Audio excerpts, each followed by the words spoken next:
Okay, Monday, October 24th. This is my fourth or fifth time up in a couple of weeks. Long set of steps, so I'm in the last third. I'm huffing and puffing, so I'm going to take a break at this bench past the first two. But yeah, here's where we're at. Getting pretty brown.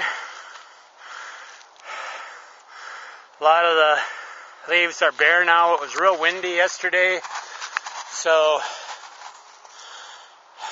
take a rest here on the bench for a second and continue my climb up. I think this is a 525 foot. Well, that's what the bluffs are above the valley, so I'm not sure what that translates into, how many story buildings are, but there's a multi-story, I think it's 10 or 12 floors on campus, and this is quite a bit above that. So anyway, nice day. Just listened to Media Monarchy, morning news, and so it's probably about 12:30. I don't think it's pushing 1 o'clock yet, but yeah, this is a quick bike ride from the house, about a third of the way around the lake, and then cross the highway and head on up. So, caught my breath, so probably start puffing and puffing here before we get to the top, but give it a shot. The heart was going pretty good. Don't want to push it over the top, but don't want to have it slow all the way back down either. My first time up, I was baby stepping up here. Now I'm striding one per step. This is a pretty good rise. These are closer to normal, but some of them are up pretty high, so it's a chug.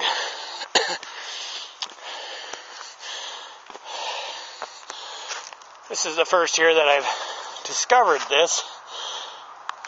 See the lake and some of the city now that the trees are losing their leaves. I don't know how many years ago this was done, but it's already starting to deteriorate. Looks like they use treated timbers. One of the English professors from the college said he knew the kid that kind of implemented this project.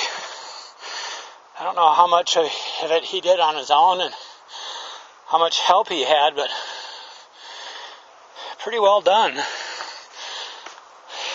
Lots of rocks here, moved in for the step treads, and of course the timbers around them to keep them from sliding downhill, but it definitely has to be redone. And since it's not a city park, it belongs to the college, probably get some student to volunteer, or sets of students to volunteer to put it in, but I wonder if they'll have to pay the maintenance department to redo them. It's probably when they'll probably decide to hire me. Yay! Another bench. A little bit better view over here. Above the trees a bit. So we're close to the top now. See if I can make it without a stop. Heart's pumping pretty good.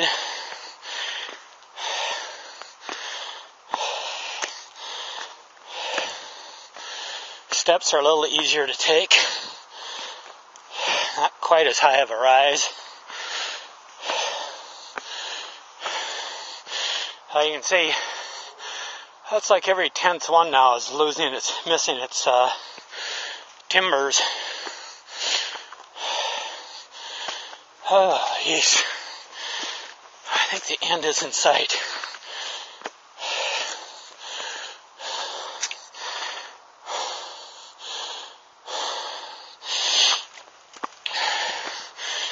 Maybe Ben can use this. My heavy breathing, he can start doing some promotions. For a good time, listen to Radio Confluence. Sure to get your heart rate up.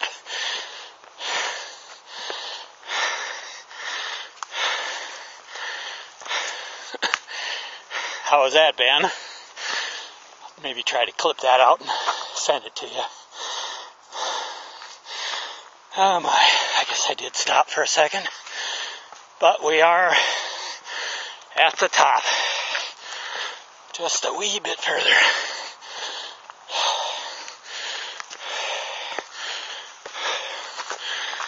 There it is.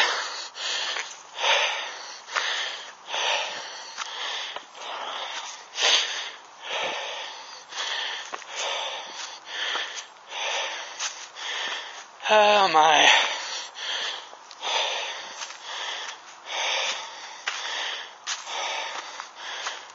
Footpath to Lower Garvin Heights.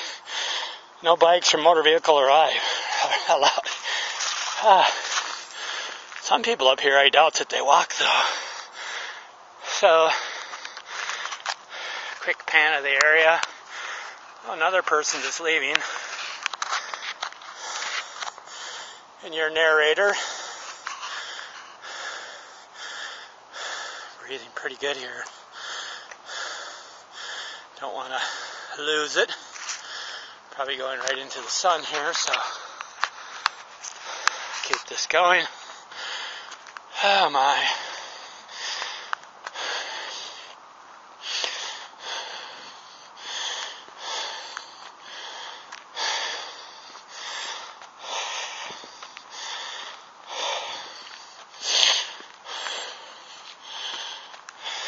Got their puppy with them.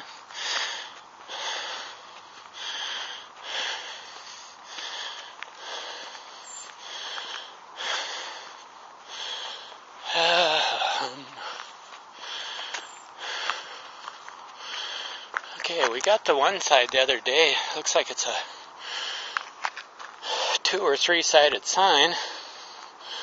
Winona River Village, Lumbertown, College Town. Winona has been home to many peoples ever since the first Native Americans hunted mammoth and mastodons 12,000 years ago.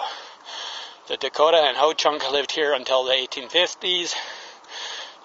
Dakota called it Gyoksuk, or homeland. Their word Winona means firstborn daughter. Sawmills drove Winona's first economic boom from the 1850s to the 1900s as huge pine log rafts floated downriver from northern Wisconsin. German, Polish, and Irish immigrants powered the prosperity of the era, which can be seen in various architecture of the city, homes, churches, and courthouse commercial buildings downtown. Winona's architect is regarded as the most interesting between Galena, Illinois, and St. Paul, Minnesota. Let you read the rest of it if you want to. I'm still breathing heavy. And my glasses are fogging over from me sweating. There is a third side. So this is the geology, the river and the lake.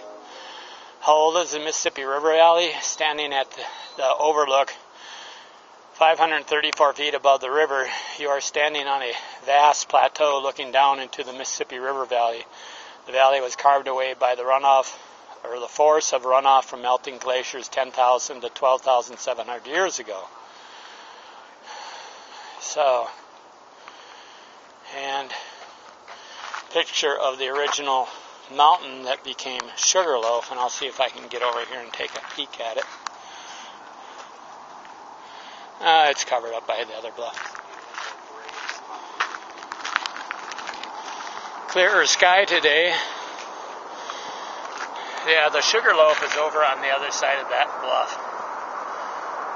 And you can't really see the top of it. I almost thought you'd be able to. I've been up here so many times, but you lose track of that kind of stuff.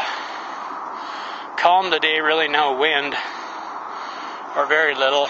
See a few ripples on the lake.